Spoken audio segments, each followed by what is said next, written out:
పరిస్థితి మారడం అంటే ఇప్పుడు ఏంటంటేనమ్మా దీని వెనక అసలు సనాతన ధర్మము ఆ ధర్మాన్ని నిలబెట్టాలనేది మనం పనిచేస్తున్న దీని మీద మనకి ఈ ఫండమెంటల్ వాల్యూస్ ఒక డిసిప్లిన్ అనేది ఎవరికి ఉండట్లేదు ఎక్కువ. ఇప్పుడు వాళ్ళని గురువులు అనలేము. ఇందాక మీరు చెప్పిన వాళ్ళు ఉద్యోగంకి పనిచేసేవాళ్ళు వాళ్ళు టీచర్స్ కదా, అంతేనా? విద్య నేర్పించేవాళ్ళు వాళ్ళు గురువులు ఎలా అవుతారు? గురువు అంటే ప్రాతిపదిక ఏంటి? మనకి ఎప్పటికీ నిలిచి ఉండేది త్రికాల బాధ్యం సత్యం అన్నారు కదా.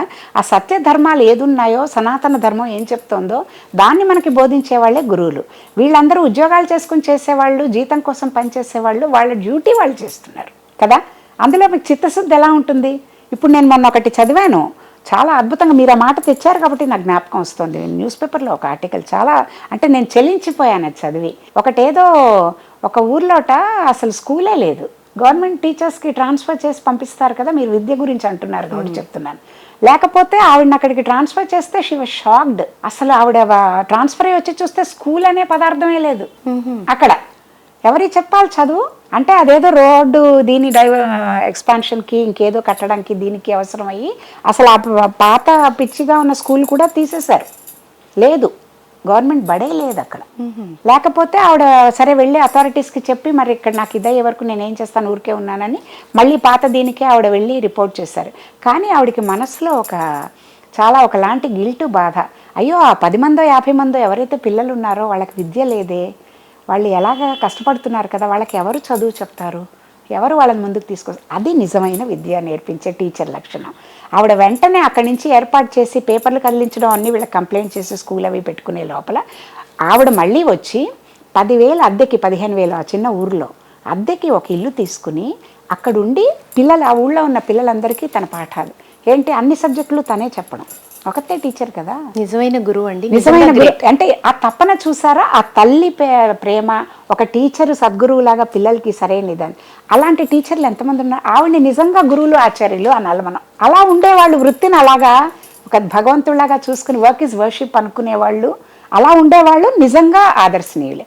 అందరూ ఉంటారు, ఈ పాపులేషన్ ఇంత ఉన్నప్పుడు అన్ని రకాల వాళ్ళు ఉంటారు. అందుకే బాధ గురువా బోధ గురువా లేకపోతే మనకేమైనా మేలు చేసే గురువా అనేది గురువుని సెలెక్ట్ చేసుకోవడంలోనే మనకి విఘ్నత, విజ్డమ్ ఉండాలి. చివరిగా ఒక మాట చెప్పండి. ఇప్పటి వరకు మనం చాలా మాట్లాడుకున్నాం గురు స్థానాన్ని గురించి, గురువుకున్న గొప్పతనాన్ని గురించి, మన సంస్కృతిలో వ్యాసుడి దగ్గర నుంచి కూడా మనం మాట్లాడుకుంటూ వచ్చాము. అయితే మనకి పుట్టిన తర్వాత మొట్టమొదటి గురువు అమ్మ, ఆ తర్వాత కొంతవరకు నాన్న గురువుగా ఉంటారు, ఆ తర్వాత ఆచార్యులు, తర్వాత దైనందిన జీవితంలో మనకి సహాయపడేవారు ప్రతి ఒక్కరు కూడా మనకి గురువులే. వీరందరినీ అసలు ఈ సందర్భంగా గురు పూర్ణిమ సందర్భంగా ఎలా గౌరవించుకోవాలి? అంటే మనకి విద్య నేర్పే వాళ్ళకే మనం అంత ఎవరో చేస్తేనే థ్యాంక్స్ అంటామే, ఒకసారి ఏమైనా హెల్ప్ చేస్తేనే థ్యాంక్స్ అంటాం కదా. ఆ గ్రాటిట్యూడ్ అనేది వాళ్ళకి కాదు, మన కోసం. మనం ఎవరైనా మనకి మేలు చేసిన వాళ్ళు, హెల్ప్ చేసిన వాళ్ళకి గ్రాటిట్యూడ్ చూపించుకోవడం మన కనీస లక్షణం, అది ధర్మం. కాబట్టి తల్లి నీకు ఎంత ఇది చేస్తుంది. అందుకే అంటారు కదా, శంకరాచార్యుల వారు కూడా అంటారు, చెడ్డ కొడుకుంటాడేమో కానీ ఎక్కడా చెడ్డ తల్లి ఉండదు అని. ఎందుకంటే తల్లి వాడు బాత్రూమ్ వెళ్ళని, టాయిలెట్లో అంతా ఒళ్ళంతా పూసుకొని నానా ఇదిగా ఉండని అసహించుకుని పక్కకి ఏ తల్లి జరగదు. అయ్యో వాడు తెలియక అట్లా అంతా పూసుకున్నాడని వెంటనే వెళ్ళి వాడిని అంతా శుభ్రం చేసి వాడికి మళ్ళీ బట్టలు మార్చి తీసుకొచ్చి పక్కన పడుకోబెట్టుకుంటే ఎన్నోసార్లు వాడు అలాంటి పనులు చిన్నప్పుడు చేసి ఉండొచ్చు.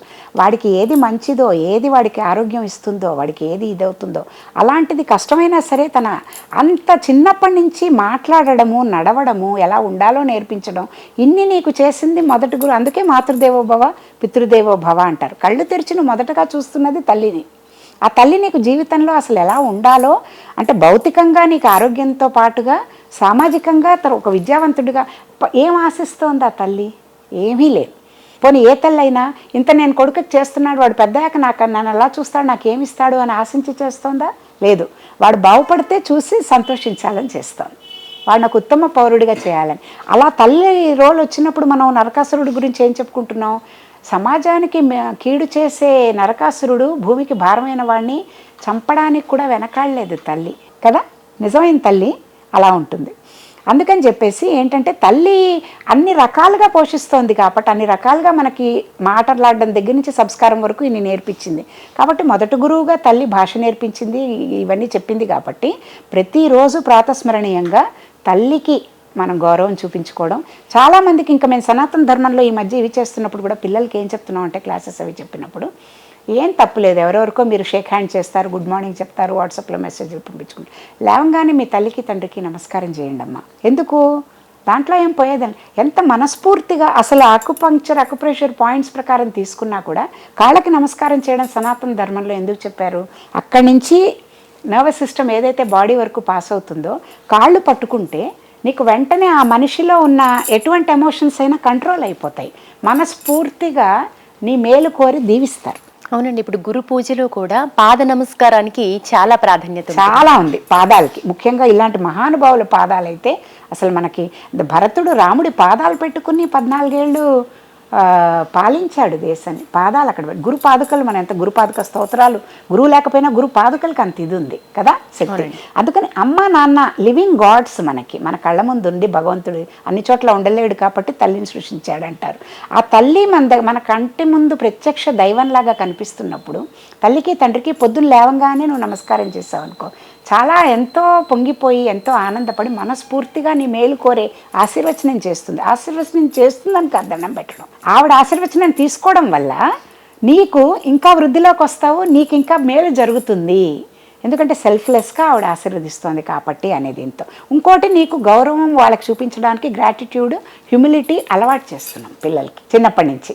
అంటే గౌరవంగా ఉండడం, నా తల్లి వల్ల నేను ఈరోజు ఈ స్థితికి వచ్చాను అనే హంబుల్ భావన, ఆ భావన పిల్లల్లో పెంచాలంటే ఇట్లాంటివన్నీ అలవాటు చేయాలి. నాన్న మనం తల్లినైనా ఇంకా ఎక్కువ చెప్పుకుంటాం కానీ తండ్రి గురించి చెప్పుకుంటామా? చాలా నెగ్లెక్ట్ కాబడ్డ జీవి మన లైఫ్లో ఎవరైనా ఉన్నాడా అంటే నాన్నే నిజంగా. ఎందుకంటే తల్లినైనా అమ్మ అంటాం, ఇది చేస్తాం. తండ్రి ఎప్పుడూ కళ్ళనీళ్ళు బయట పెట్టడు, తన కష్టం ఏంటో చెప్పడు.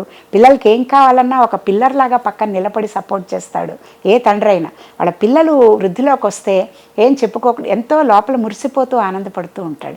ఏమీ ఎక్స్పెక్ట్ చేయడు, తన సాక్రిఫైస్ చేసుకుని తన పిల్లాడికి అన్నీ ప్రొవైడ్ చేస్తాడు. మరి ఆ తండ్రికి ఎంత ఇవ్వాలి మనం? ఆ తల్లి చూపించింది ఫస్ట్. తల్లి మనకి అంటే బయోలాజికల్గా తల్లి మన బయటికి తీసుకొస్తే దానికి కారణభూతుడైన వాడు మన జీవిత పర్యంతం మన ఒక మార్గంలో పెట్టడానికి, వృద్ధిలోకి తేవడానికి కష్టపడుతున్న వాడు. అందుకని తండ్రికి కూడా పితృదేవోభవ. నెక్స్ట్ తర్వాత ఆచార్య. అంటే మనం ఇలా ఉన్నాము, ఇంత విద్య నేర్చుకున్నాం, సంస్కారం నేర్చుకున్నాం, ఈరోజు ఈ పొజిషన్లో ఉన్నాము అంటే కారణం మనకి ఎంతోమంది గురువులు మన జీవితంలో మనకి పలు రకాలైన సబ్జెక్టులు కానీ, విషయాలు ఆధ్యాత్మికంగా కానీ, లేకపోతే భౌతికంగా కానీ, లౌకికంగా కానీ ఏం కావాలో అవన్నీ నేర్పించిన వాళ్ళందరినీ కూడా గౌరవభావంతో మనం ఇలా తలుచుకోవడం వల్ల మన అహంకారం లేకుండా, మనకు అహంకారం పెరగకుండా ఉంటుంది.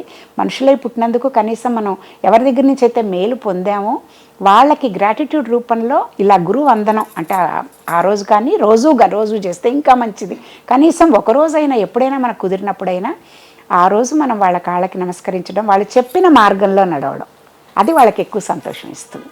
ఏ తల్లికైనా ఏ తండ్రికైనా గురువుకైనా వాళ్ళు ఏం బోధ చేశారో ఆ బోధని మనం ఆచరిస్తూ చూపిస్తే కనుక వాళ్ళకి మనం ప్రియ శిష్యుడో లేకపోతే ప్రియ కొడుకో కూతురో ఎవరో అయితే కనుక మేము వీళ్ళని కన్నందుకు పేరు తీసుకొచ్చారు, సార్థకం చేసుకున్నారు, మాకు సార్థకం తీసుకొచ్చారు, వంశం పేరు నిలబెట్టారు అని వాళ్ళు అనుకుంటారు. అంత చేస్తే చాలా బాగా చెప్పారండి. గురు పూర్ణిమతో పాటు మీరు చాలా విషయాలు ఆధ్యాత్మికంగా అటు సామాజికంగా అన్ని కోణాల్లో మీరు చక్కగా తెలియజేసినందుకు నమస్కారం అండి.